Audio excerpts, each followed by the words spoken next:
Thank you, Brother Thomas. Happy Sabbath to everyone. And I'm going to be on time today. I promise, I promise. So I'd like to introduce everyone here and everyone online to Micah. My son Micah, say hi. Say hi. And this is Hannah. Hannah, can you say hi? Okay, cool. So I'm here. My name is Chad Hinds, and I'm a part of the Health Ministries team. And every third Sabbath of the month, the Personal Ministries department allows the Health Ministries team to present. So today we're presenting on the power of exercise. And we have 4 sections to the presentation. Next slide. So the first portion of the presentation has to do with definitions that have to do with exercise. The next section has to do with the connection between physical activity, physical inactivity, and health. Third portion has to do with the different components of exercise. And the fourth component has to do with exercise prescriptions.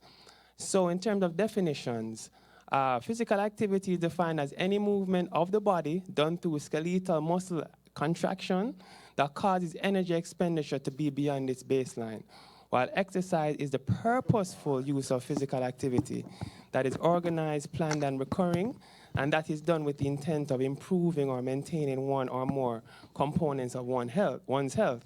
So I just wanted to present this in January because many of us have made New Year's resolutions, and I'm sure physical activity is one of those New Year's resolutions that you have made. So exercise is good, physical activity is good. However, sedentary behavior has negative health effects. And sedentary behavior is defined as a distinct class of behaviors, for example, sitting, watching TV, and driving, and is characterized by little physical movement and low energy expenditure in a sitting or reclining posture, requiring low levels of energy expenditure for a long period of time. Next slide. So the sedentary behavior, the issue with that is many of us nowadays, we are not walking as much as we used to. And as a result, due to the luxuries of life, we're not expending as much as we should in terms of energy. And that has negative health effects.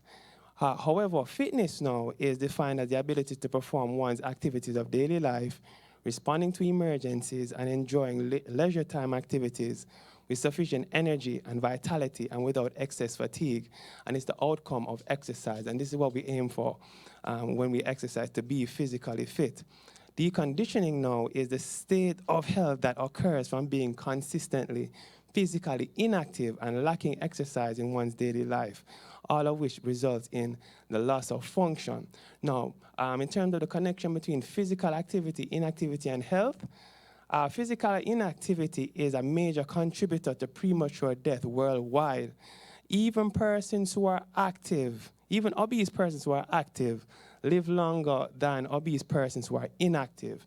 So regardless of your body mass index, you can still benefit from physical activity.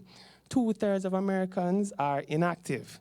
2/3 of Americans are inactive. So we have to try to be in that segment of society that is active. Sedentary behavior is associated with an increased risk of poor health and early death.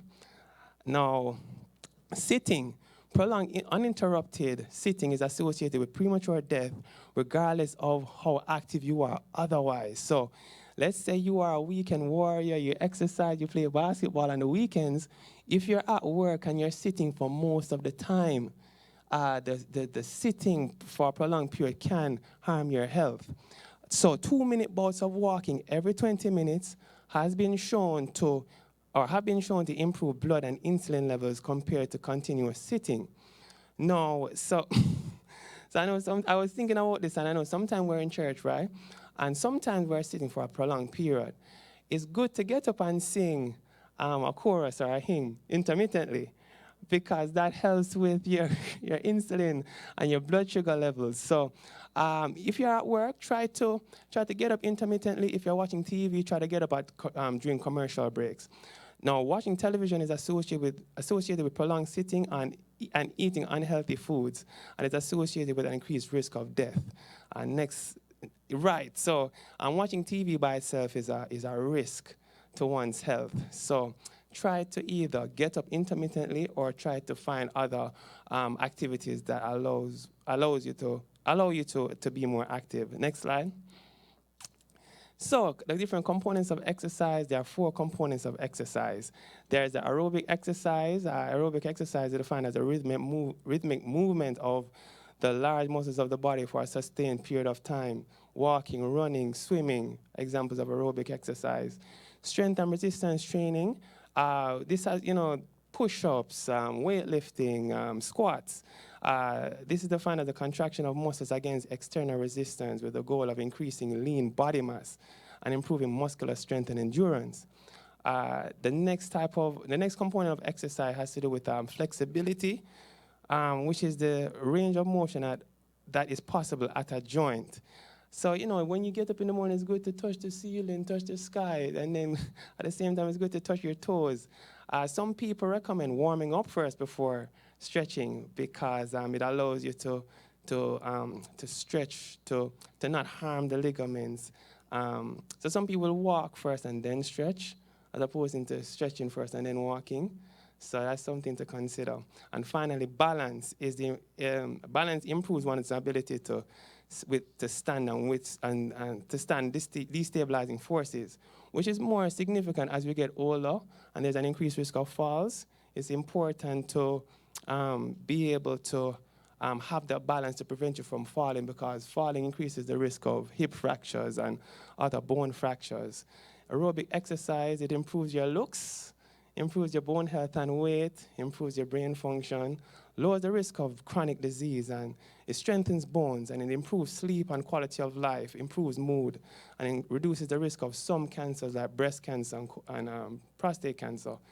Resistance exercises improves your looks as well, reduces the risk of injury, increases your metabolic rate, reduces fatigue, improves sleep, improves muscle performance and strength, improves bone strength, improves cholesterol and blood sugar control, and it decreases pain and disability related to arthritis. While flexibility increases muscle length and range of motion and improves gait and stride length in the elderly. And balance improves the ability to withstand postural sway or destabilizing stimuli, decreases injuries from falls, and decreases the risk of fractures.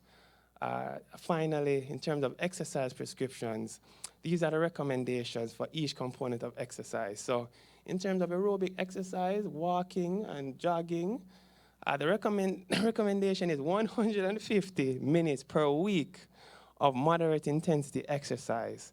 So that works out to like maybe 30 minutes per day, 5 days a week of moderate intensity exercise. Moderate intensity meaning that you're able to talk but not sing while you exercise. That's moderate intensity. And that has been shown to reduce the risk of heart disease and stroke, which is one of the major causes of death in the United States. However, if you can do 150 minutes per week, any exercise is better than no exercise. Next slide. Resistance exercise. The recommendation is we're talking about push-ups, squats, etc. 2 times per week on non-consecutive days. You can start light, and the recommendation is, let's say you buy a 5-pound weight or a 1-pound weight, it should be light enough for you to complete 10 to 15 repetitions. Next slide. Flexibility, you want to stretch for 10 minutes, 2 to 3 times per week. Best benefits seen if performed daily, 30 to 60 minutes per stretch. It may be uncomfortable, but it should never be painful. And it's best done when muscles are warm. Finally, in terms of balance, you want to do exercises. So for example, you could stand on one foot and do that for a few minutes each day. So that helps to build your ability to maintain your balance. Tai Chi is a good exercise that one can do to improve balance. So just to summarize as I close, exercise is very important. It complements diet, and we've spoken about the benefits of a plant-based diet. And I encourage you to exercise more this year, 2022. So thank you for your time, and I wish for you a happy Sabbath.